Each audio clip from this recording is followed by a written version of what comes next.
Goodnight, goblins, ghouls, and moribund fools. This is my final form, and welcome to my YouTube channel.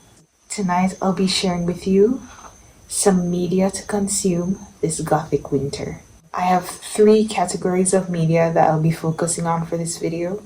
I'm doing movies, books, and music.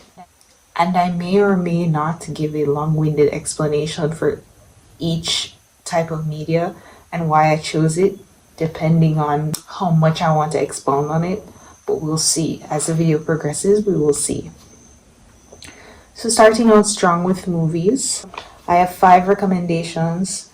Technically, the 5th recommendation is more of a limited series than a movie, but I feel like when you watch it, you're going to be binging it anyway, more than likely. So for the purposes of typical media consumption, we're classifying it under the movie category. Otherwise, I'd have to make a separate category for series, and I didn't have enough series in mind for Gothic Winter. There are some. I have quite a bit that I could have probably made a new category, but I really didn't want to.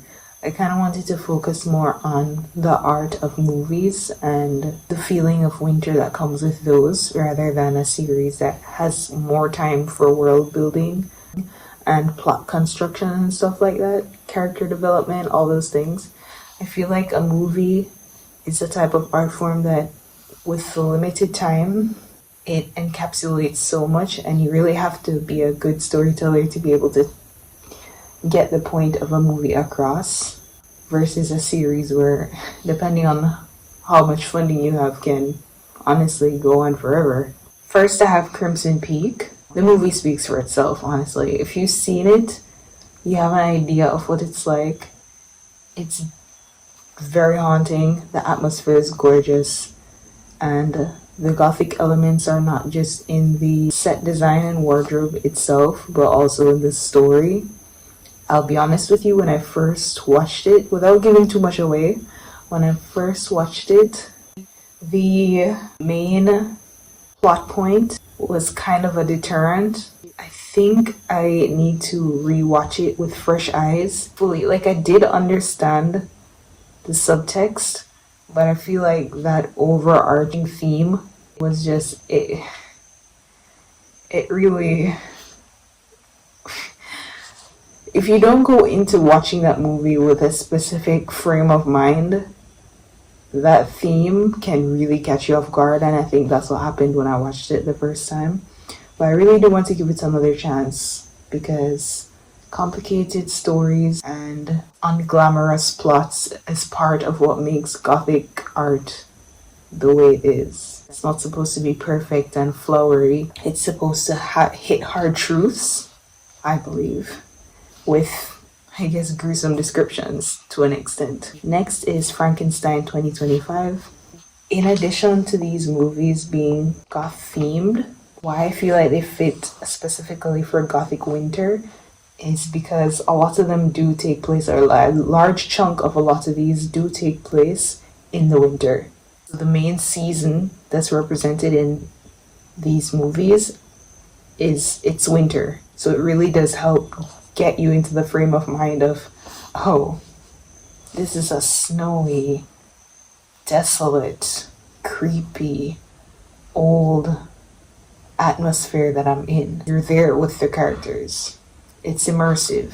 Frankenstein 2025 is the second recommendation on the list of movies. Beautiful set design. The third recommendation is Dracula 2025.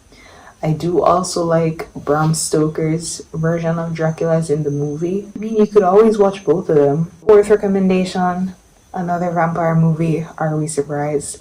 Nosferatu 2024. Also has very beautiful outdoor snow scenes.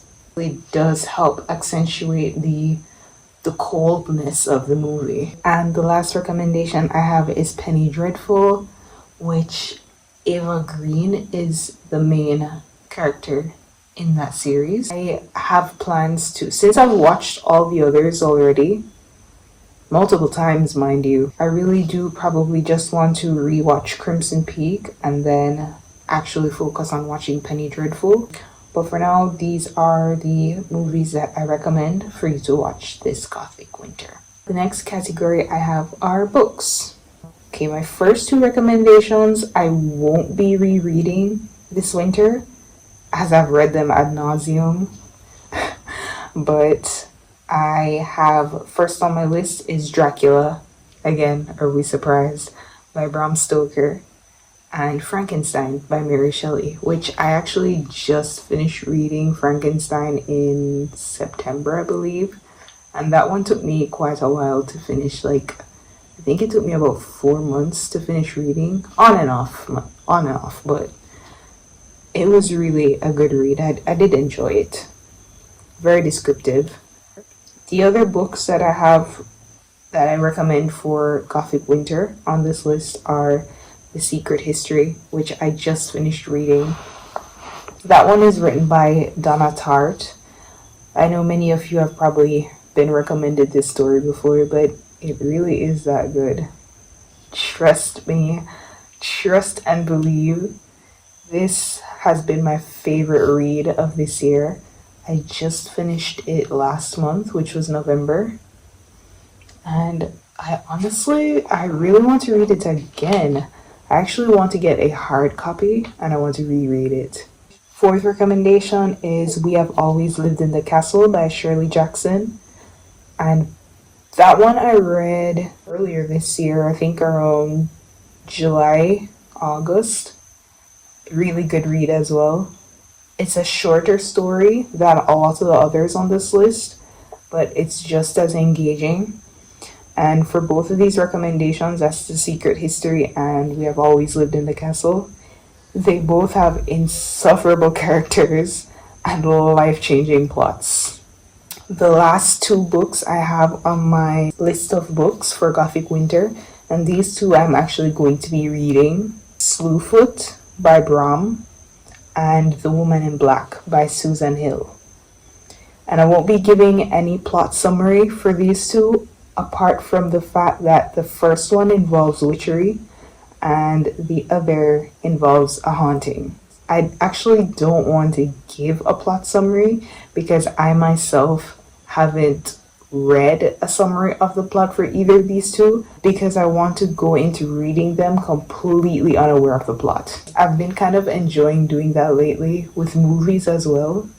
Just like completely avoiding any type of summary or blurb or spoiler, and just enjoying the piece of media with fresh eyes and fresh ears and a clear mind, and consuming it wholeheartedly without anyone else's opinions. Yeah, it's been great. You know that meme where they say, this thing is good when you don't have someone in your ear telling you it's not? Yeah, that's how I feel about a lot of the media that I've been consuming lately, because I've been objectively enjoying it on my own without any outside interference. Last category I have is music. And I actually haven't been listening to a ton of music this December, but I have found a few new songs that I added to this list. So first is Crying During Sex by Ethel Cain, and this is an unreleased song. Really beautiful. It makes me feel like I've gotten lost in a snowstorm and I'm looking for the love of my life who just abandoned me. And I'm getting frostbite in my fingers and toes, and there's snow on my eyelashes and I can barely see, but the hope of finding my love or rejoining my love is what's keeping me going through the snowstorm. Next song is Creep Show by Mars Argo. I have loved Mars Argo since 2019. I've been listening to her music since then. Obviously she's been making music long before that, but I only found her in 2019 and I've been listening to her from then till now. But this song I actually just found this year, which is crazy because I thought I'd listened to all her songs. It was so beautiful to me and I was so happy. Next recommendation is Preacher's Daughter. This is an album made by Ethel Cain, but specifically the songs Ptolemaea and Inbred. If those two don't scream gothic winter, I don't know what will. I have two classics or two composed pieces on this list.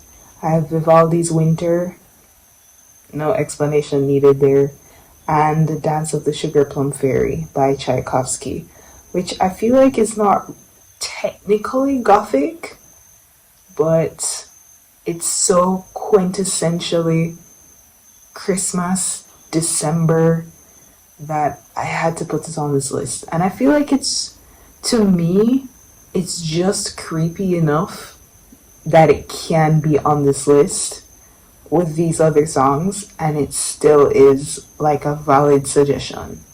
Last recommendation for music for Gothic Winter is a piano duet from The Corpse Bride. I think that song's beautiful. I think that song encompasses the feeling of Christmas Day with loved ones. It's a bit melancholic, but I think there's also a bit of joy in there too. And that makes it fit to be on this list.